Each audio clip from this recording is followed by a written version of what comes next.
Welcome everybody. We are going to talk about sex for the next 45 minutes. So I know it's an uncomfortable subject, but I appreciate those who are brave enough to be here to talk about it. Just a little bit about me. I'm a pediatric psychologist and board certified behavior analyst with Daily Behavioral Health, which is on the west side of Cleveland. So we specialize in kids with neurodevelopmental disorders from birth all the way through adulthood. Things I think are important to talk about. My specialty, more so than anything, is around autism, and so I get asked a lot of questions about just autism and sex. And a lot of questions are, do they display the same kind of sexual needs as all of us? Yes, they do. I am not an expert in the field of autism, even though a lot of the stuff I get are from books. I get more information because I've worked with the same individuals for 20 years, and now they've told me as they've grown up all these different things and all the mistakes I've made with them in the past. But every single one of them want to have those sexual relationships. They have a wide variety of sexual behaviors. They want that intimate relationship.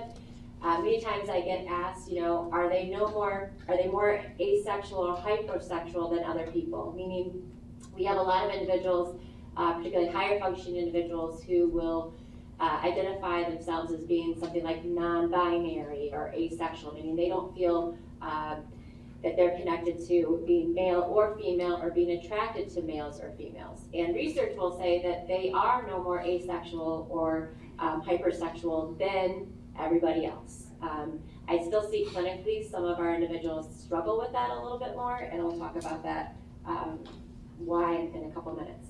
I think the biggest frustrating part about sex education with anyone with neurodevelopmental disorders is that only about 50% of those with special needs actually receive any kind of sex education. And the sex education that they get is usually completely inappropriate. The sex education is usually the ones that are provided by the school setting, and that is for neurotypical individuals. And our kids on the spectrum or with other neurodevelopmental disorders need a different kind of education. The materials that are out there, there's just not a lot. I actually brought a couple of my favorite resources up here, and I'll as we talk about things, I'll be like, this book is great for this, and this book is great for this, because there's just not a lot out there, and so I want to give you as many resources as possible. One thing that's nice, we live in Ohio, and actually just this week, the Ohio Autism Research, called OR, if you Google that, put out this beautiful sex education guide for individuals on the spectrum. And it is very comprehensive. I helped review it, and so that's also a resource. I just didn't put it on the slides because it literally just finally came out. So I can give you that later if you're wanting that. But a lot of things, just in talking about sex education, number one, parents, you know this. This is an embarrassing subject. You're mortified, particularly if your adult individual is masturbating in public. No one wants to talk about these things. Even therapists, they don't specialize it, and so many times they're avoiding the topic of conversation. There's also, just the idea that many times we're addressing this from they're masturbating in public, and we address it now versus doing a prevention approach where we're handling it very early on. So I know a lot of you that are here are probably like, these are already difficulties I'm having, and in order to kind of fix some of these things, we need to step back and start working with them even younger. A lot of the individuals I have are older, and we're doing this, problem-based piece. One thing that's important to really understand with individuals with neurodevelopmental disorders, we know that there's a 5-year lag in understanding a lot of these sexual pieces. So just thinking about how neurotypical kids, when they are 5 years of age, and they are interested in seeing their 5-year-old neighbors, pee-pee, because, like, hey, look at my pee-pee, no, look at my pee-pee. There's this age-appropriate sexual play that goes on between the ages of 3 and 5 because they're interested in what bodies look like.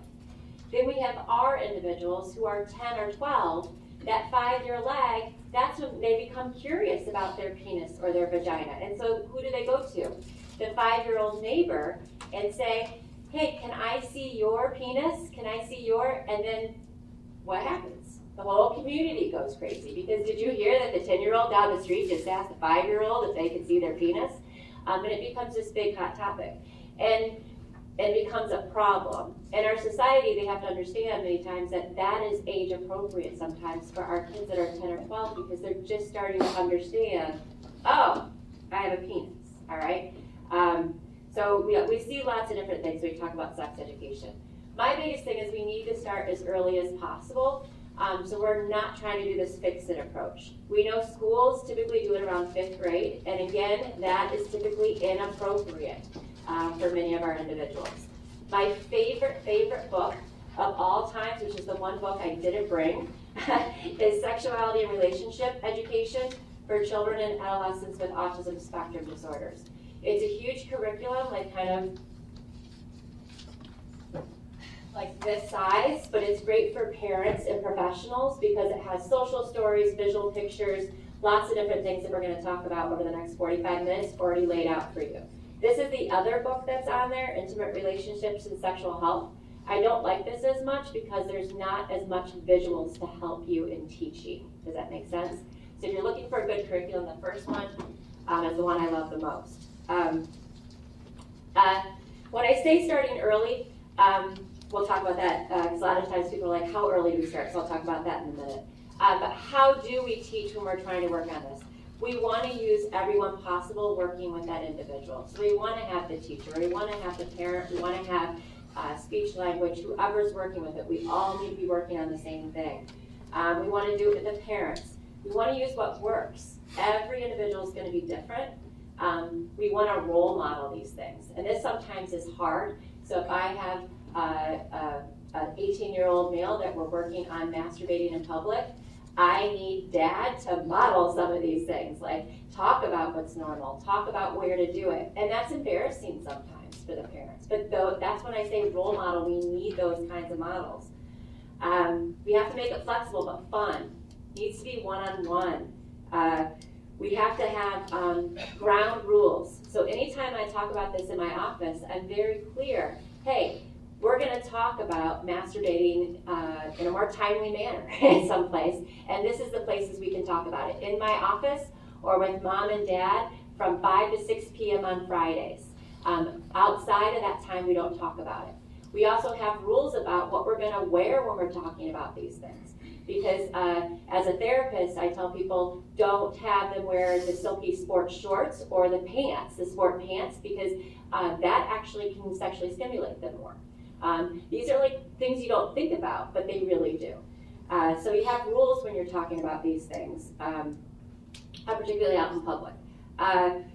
You need to be sensitive to sexual orientation, which we'll talk about in a little bit. Use lots of different resources. You need to use their strengths. You need to individualize it. You have to be aware of their sensory sensitivities. And I have some folks that I'll share with later if you're working with someone on actually the sexual act. Because the sensory sensitivities can play a huge role in the sexual act. Use reinforcement, use special interests. There's lots of things here, but I want to get to the juicy stuff. Visuals are a big part of it.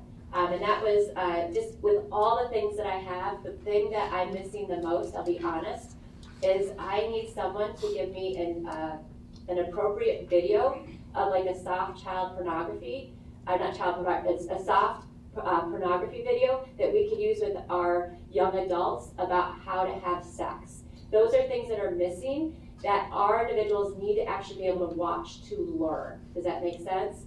And I don't have that resource, and that's one thing I ask a lot of people to help with. You know, what are some resources? Someone's got to do it because that's the best way for our individuals to learn is actually by watching it.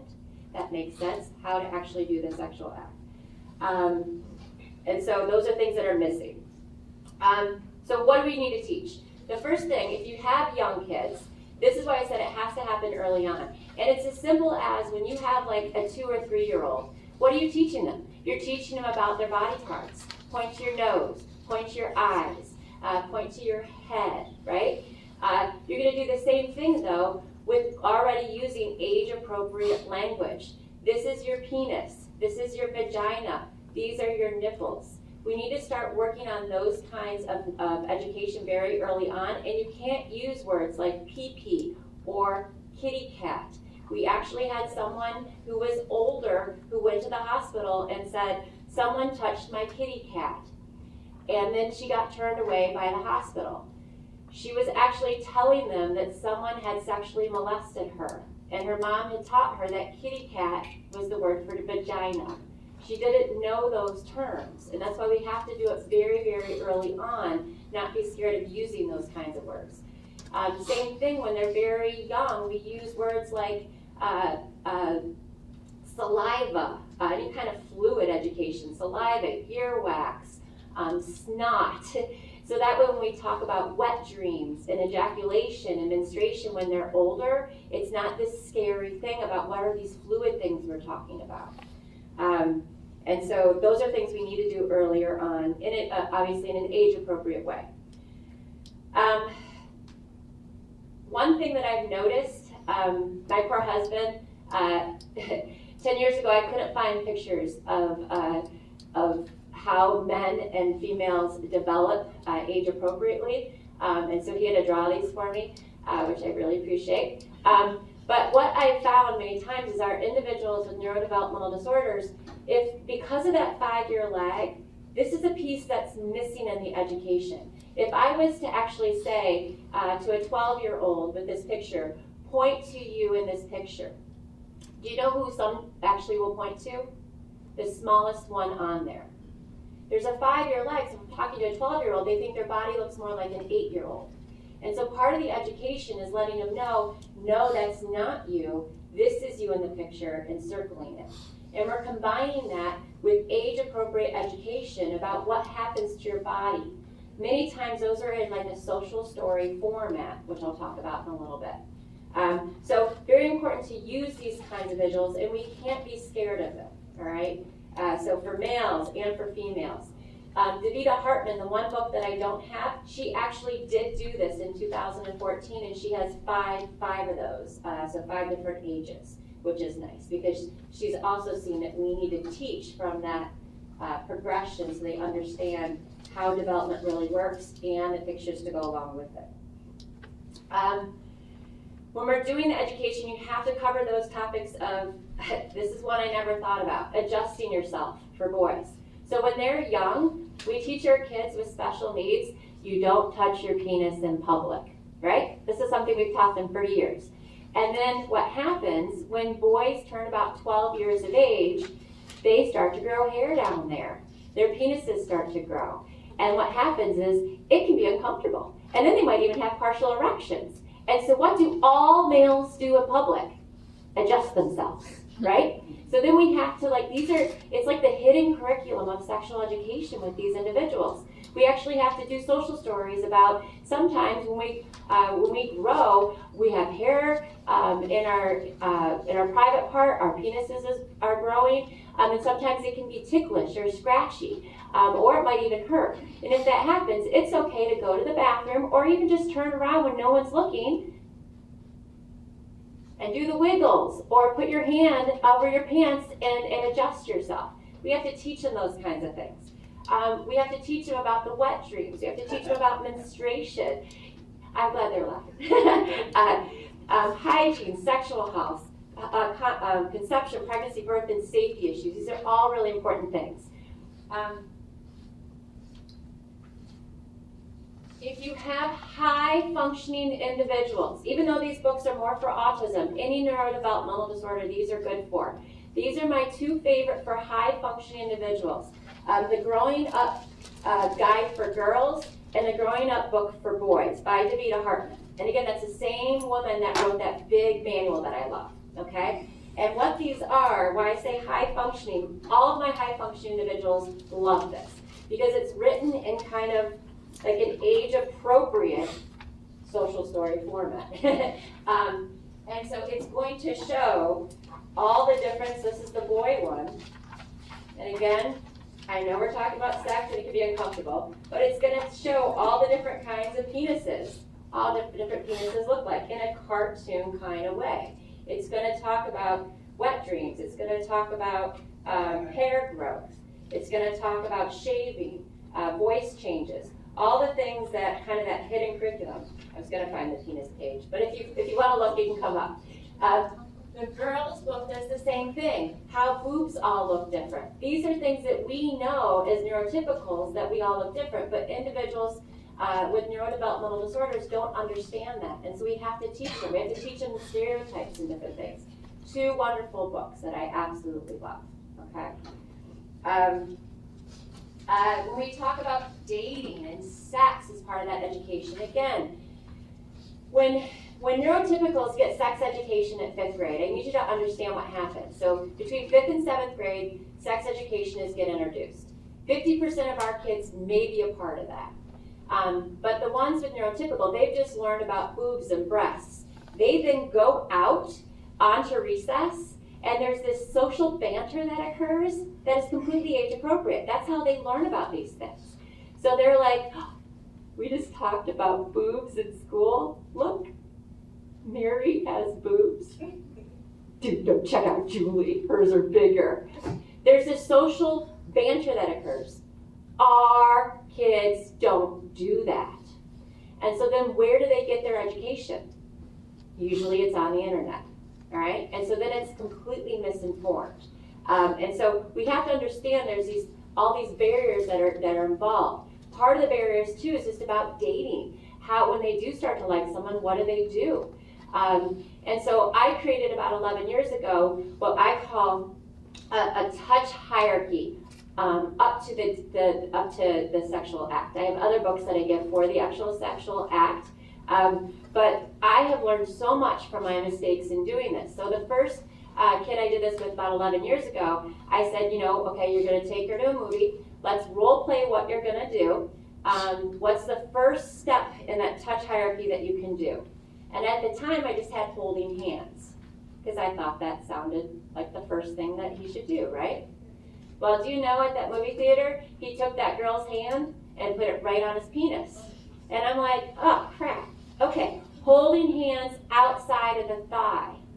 You have to be so specific about all the pieces on what you're going to do and when because they don't know. We would know not to do that in a movie theater, but they would not. So we created a touch hierarchy where they have to actually ask permission at each step along the way if they're going to ask someone out. You can hold hands on the outside of the thigh. Hugging from the chest and shoulders, because I didn't say that, and this is what happened when they were hugging. So I say hug from the chest and the shoulders. Kissing, which means touching your lips upon the other's lips for 1 second.